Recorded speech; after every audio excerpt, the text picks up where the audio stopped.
Hey there, viewers. Welcome back to the South Main Auto Channel. Got the 2007 Chevrolet. It's a 2500. It's the HD. It's got the big 6.0, roly-poly windows, manual four-wheel drive, and a rubber floor.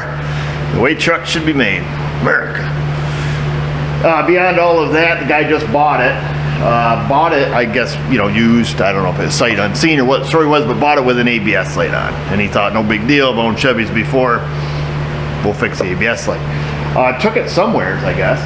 And they told him that they couldn't fix it because there was a bunch of wires cut in the harness, apparently under the dash by the gas pedal, is what they told him. So that's all I know. We're going to grab a scan tool, we're going to plug it in. I didn't even look under there to see if wires were cut. It looks like it was probably an old fleet vehicle. I see, the toggle switches on the dash and that kind of stuff. I thought it was supposed to be a Southern truck, but I see the hood's all rotted out. Things have been spray painted, so your typical auction, DuPont overhaul. That's neither here nor there, I suppose. Let's plug it up, cut that key on, and see what we have for codes, and see if it leads us to broken wires in a harness under the dash that they couldn't fix. Our EBCM doesn't even light up.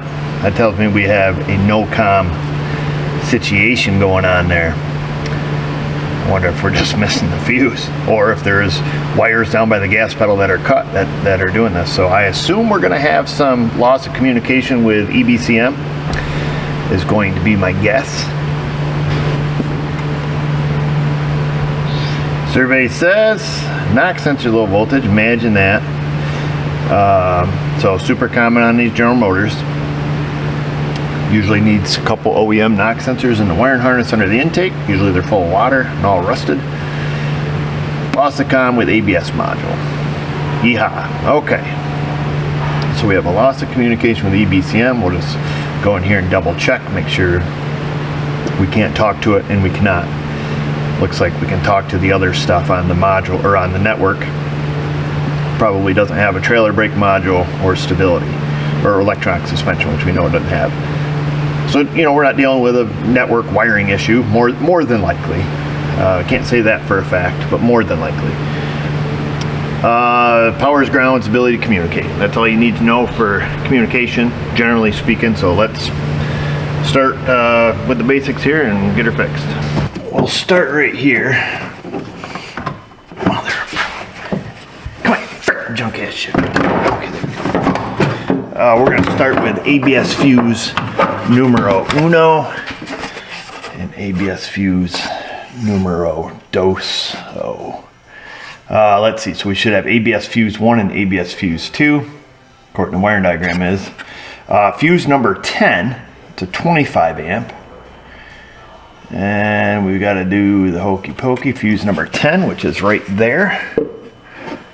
25 ampere, which is this one here. Somebody's been in here. I see the tops are busted out of some of these fuses. We're going to grab ourselves a ground if we can.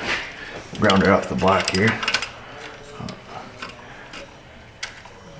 There we are, fuse number 10, 25 amp.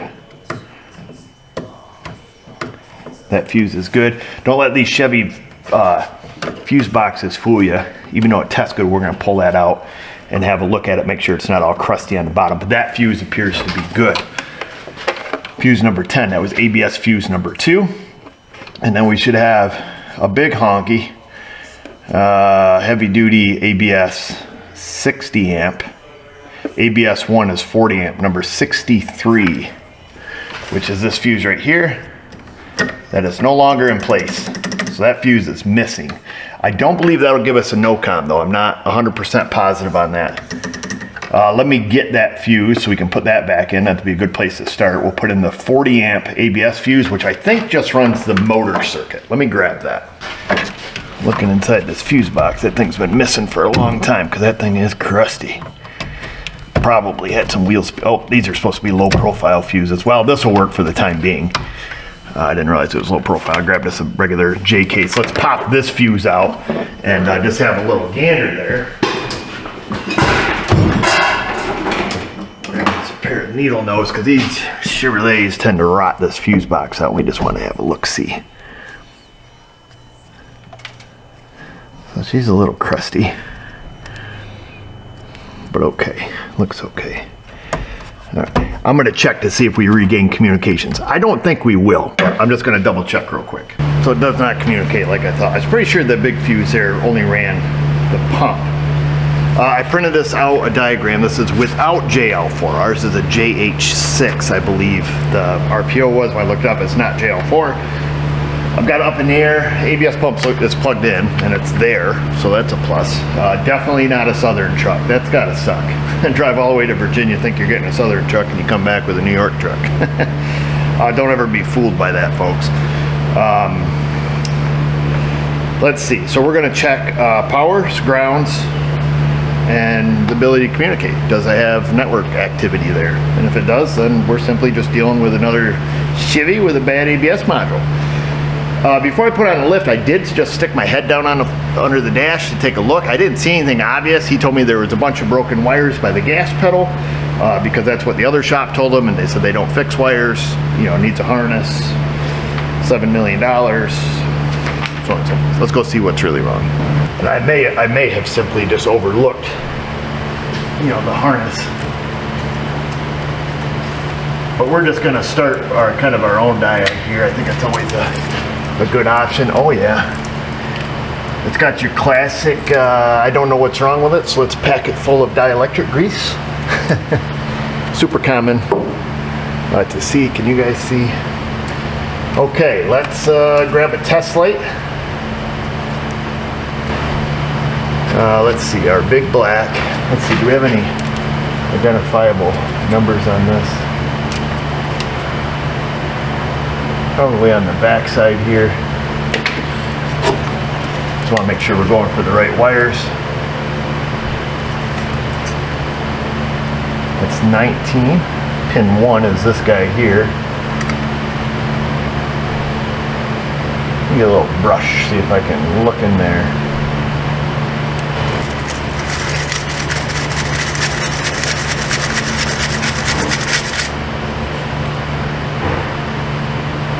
Five, 4, 3, 2.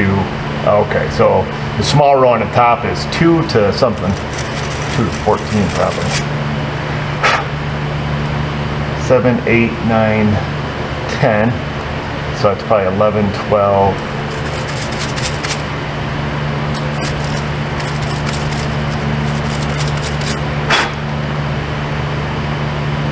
Can't be because that's 19.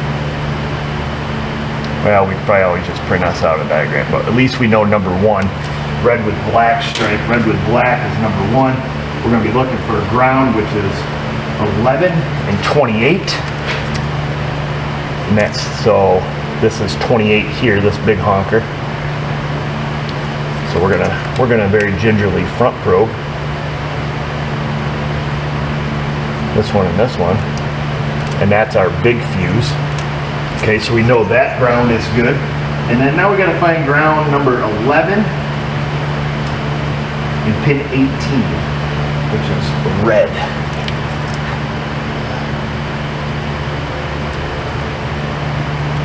Oh, okay, so this is just basically these other two, this one and this one. So powers and ground there. 5 amp test light, 4 amp, 4.5, and then power and ground here as well. Okay, so that's that. That's pretty easy. So that's both of our fuses that run down here, and that is also both of the ground wires. Okay, and then so that's both grounds, both powers. We have, just looking here. Oh, okay, that's a 12-volt output that goes to the speed sensor. We don't have to worry about that. Communication data wake up. We have to check that with a meter though, and that's going to be our light blue wire. So so we've done powers, we've done grounds. We have a serial data wake up that is I believe a 12-volt signal on GM that says, hey, I'm here, turn on, baby. And then we have our data network in and our data network out. Easy enough. We can look, easy way to tell on that, I mean, we could always just look at a wiring diagram and see if there's any other modules downstream of this. Because if this was the last one in line, which I doubt it is, there's got to be a terminating resistor or something past it, or a fuel pump control module to say the least. But it's these wires here, tan and black, which looks like pin 2 and 3. Let's see if that agrees here. Yep, pin 2 and 3. Oh, this will burn you because your low reference is also yellow black. So pin 2 and 3.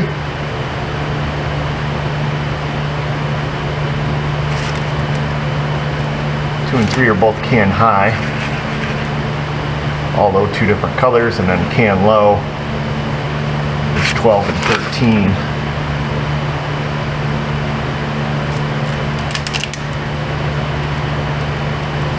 Oh, there's a middle row of pins here. Okay, 12 and 13. Very interesting. I'm curious to know if this wiring diagram is correct. It is. Okay, so 2 of these wires are going to be data network in, 2 of them are going to be out. Tan set and a yellow set. Let's just grab our little U-scope and check those. See if we can do this before the battery dies. All right, so we're going to go 0.5 volt per division. Let me, okay, so 1 volt per division, we'll say. We'll change our time basis here down in the microsecond area. All right, let's see here.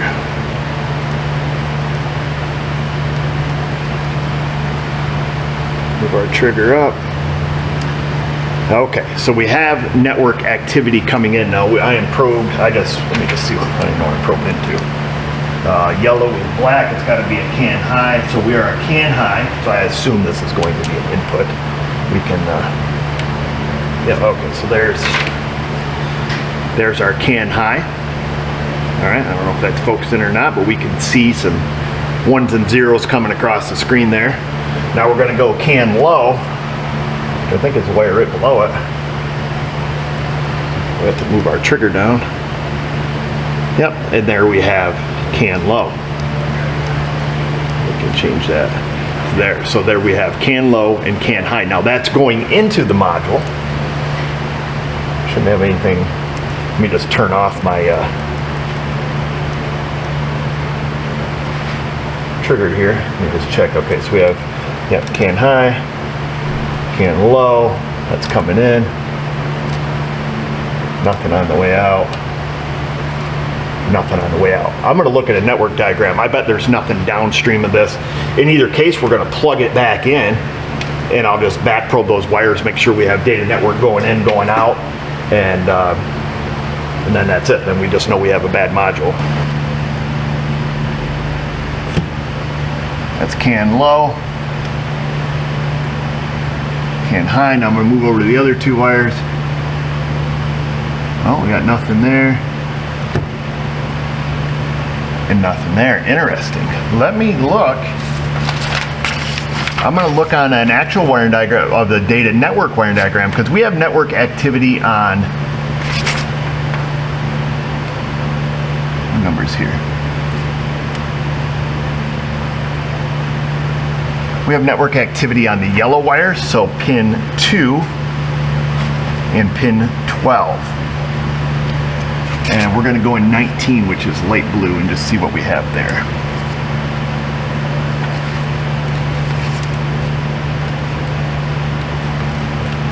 Which I think is this wire here. 19. I'm expecting to see around 12 volts would be my guess. Yes, and we are. So we can see that's our data network. So the module's being told to turn on. Okay, so we're coming across there at some voltage here. We don't know what it is, but we're going to find out. Oh, okay, so I was right. Yeah, so 11.2 volts is what we have there.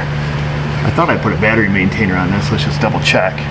And I did. No, I didn't, because we're at 12 volts average there.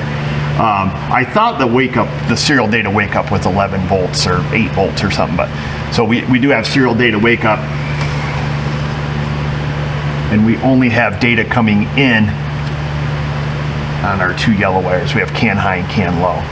at the appropriate voltages. So let me look at a diagram for the data network. I don't think there's any module downstream of this, but it does appear that this module is likely dead.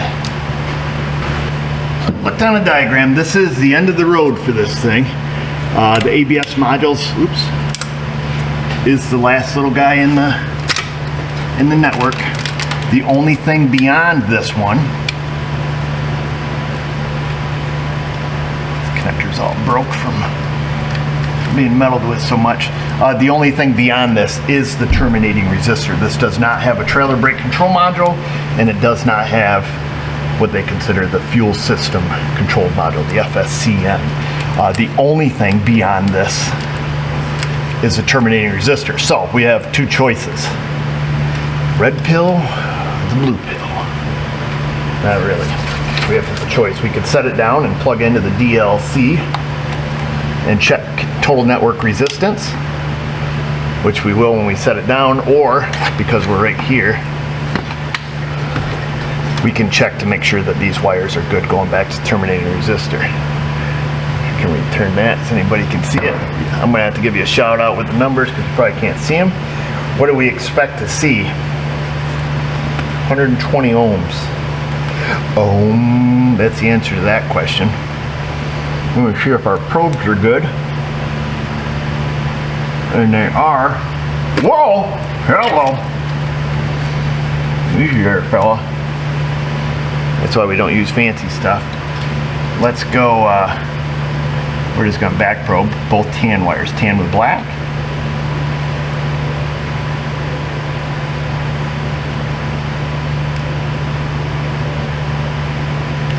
Oh, just flip it around, dude. Okay, just a minute. Trying to get it where everybody can see you. Trying to take care of you instead of taking care of me. Let's see. 1, 2. We're gonna go this one. We're gonna go this one. I assume it's probably going to be intact, but I've been wrong before. Very lightly front probing that.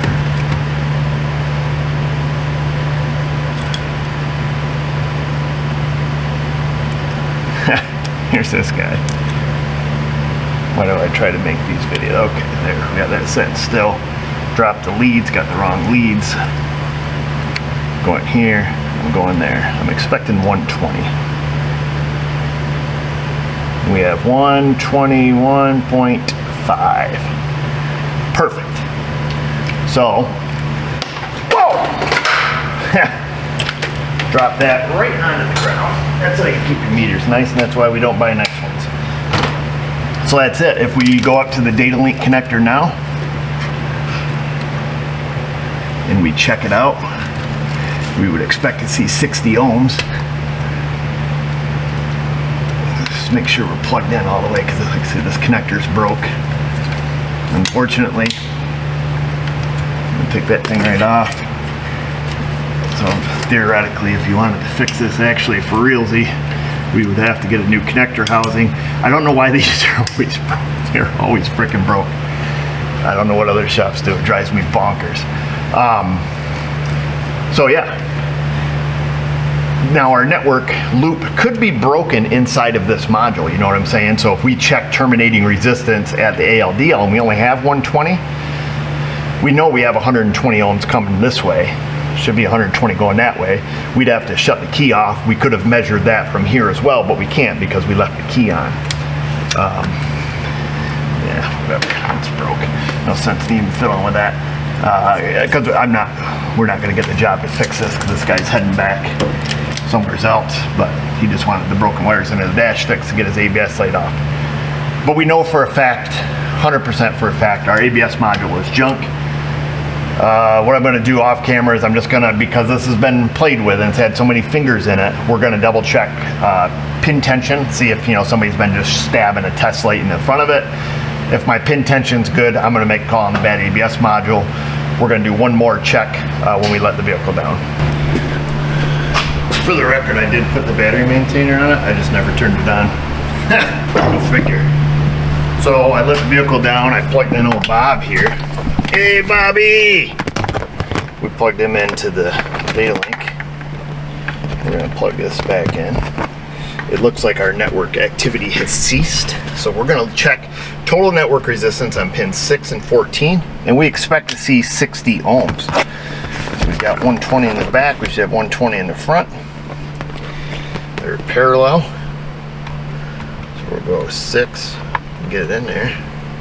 14, we expect to see somewhere around 60 ohms. So we see 65, 67, 66, and some change somewheres in there. So what's that tell us? That tells us our network is intact. The connection at the ABS pump is good. We have power, we have ground, we have wake up signal, and we have network activity there. That means your module's junko, son. As far as his broken wires under the dash, no idea, don't know, don't care, don't pertain to his complaint. So we're not even gonna look, because it doesn't really matter. The other shop that diagnosed it just, you know, clearly made the wrong call. I mean, obviously they never even put a fuse in it. So, need a wiring harness? No, it doesn't need a harness. Doesn't need anything repaired. It just needs a new ABS module. Pretty easy, pretty straightforward. This thing's pretty old, pretty simple system. And that's the process, you know, that we use. Don't get sidetracked by somebody else's diagnosis, If they diagnosed it correctly and it was simply a broken wire, they would have fixed it. It's plain and simple. I learned a long time ago not to let that sidetrack you. You know, write it down, you know, document it, you know, this is, you know, what the other shop said or whatever. Just, you know, just in case, you know, because it might shortcut your process. You know, if I got down there and I was like, oh, wait a minute here, we don't have any network activity. Well, I know that there's a you know, a comb connector underneath the left side of the dash, and that would make sense. Okay, are we going to get up there and find some broken wires coming out of you know, the network splice pack? You know, that's the only thing that I could think that was right in that general vicinity of what they were talking about. But generally speaking, if a, you know, shop or dealership says, hey, you need a wiring harness, that's code word for like, we don't know what's up, but we're going to give you this $8,000 estimate to send you on the way, because nobody's going to fix it, let's be honest. As far as fixing this one, the module, the way that sits, take the 4 bolts out of it and slap a new module right on the hydraulic portion of the control unit. If it was really a southern vehicle, I probably would do that. This one's not. This is from the Northeast. Obviously, you know, looking at the amount of corrosion, it's already had a brake line put on it because the other one rusted out. The ABS motor is pretty rusty, the motor itself. You know, all the paint's flaking off it, tons of corrosion. I would hate to tell the customer, say, hey, you know, we need a module. We slap a module on it only to find out that the motor circuit's junk. I would, in this case, recommend the hydraulic control unit plus the module and just get it done with. It's likely the reason that the fuse was pulled. It probably had motor circuit codes in it. You know, super duper common on these vehicles. We see it all the time. I would recommend the entire unit. Put a used one on, I don't care. We can get one from actually down south would be the way to do it, or, you know, get a new one. Either way, it would have to be installed, programmed, you know, and then bled. I think we've done videos. I think I showed one of these. I don't know if it's this body style or not, but it was a newer Chevy that we put an ABS module on it and, you know, did the whole thing. So that's it. You do your thing in that comment section, folks. Questions, Insta, Facebook, you know where we're at. And just remember, viewers, if I can do it, you can do it. Thanks for watching.